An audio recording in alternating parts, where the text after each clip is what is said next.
লাগামছাড়া দূষণের জন্য শহর জুড়ে চলা নির্মাণ কাজকেই দায়ী করলেন পরিবেশ মন্ত্রী শুভেন্দু অধিকারী। তার দাবি, বাতাসে সূক্ষ্ম কণা আসছে নানা প্রকল্প এলাকা থেকে। দূষণ রুখতে একাধিক দাওয়াই দিয়েছেন তিনি। লাগাতার দূষণের খবর তুলে ধরেছিল নিউজ 18 বাংলা। তারপরই পদক্ষেপ রাজ্যের। শহরে দাঁত ফোটাচ্ছে দূষণ। নিউজ 18 বাংলায় লাগাতার তুলে ধরা হয় সেই খবর। এরপরই কড়া পদক্ষেপ রাজ্য সরকারের। বুধবার বিভিন্ন দফতর ও সংস্থাকে নিয়ে বৈঠক করেন পরিবেশ মন্ত্রী শুভেন্দু অধিকারী। দূষণের জন্য শহর জুড়ে চলা একাধিক নির্মীয়মান প্রকল্পকেই দায়ী করেন তিনি। কলকাতায় বহু নির্মাণ প্রকল্প চালালেও এদিনের বৈঠকে গড়হাজির ছিল রেল।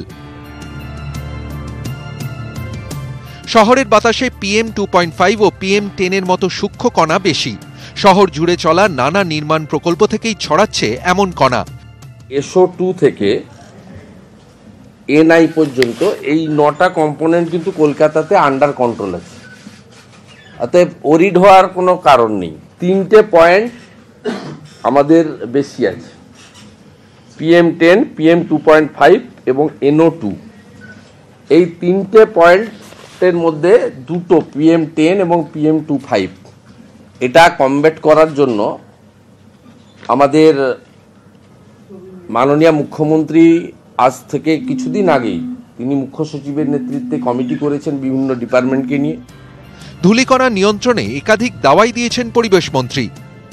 নির্মীয়মান প্রকল্পগুলিতে বর্ষা আসার আগে পর্যন্ত ঢেকে কাজ করতে হবে।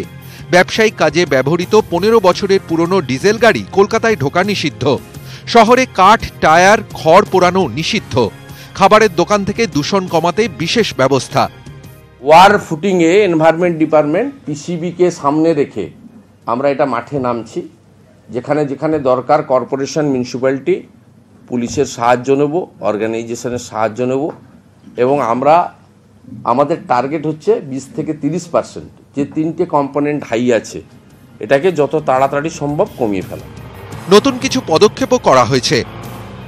31শে মার্চের মধ্যে science city, Salt Lake ATI, Ballygunge BITM, Rabindra Sarobar, যাদবপুরে বসবে নয়া এয়ার কোয়ালিটি ইন্ডেক্স মিটার।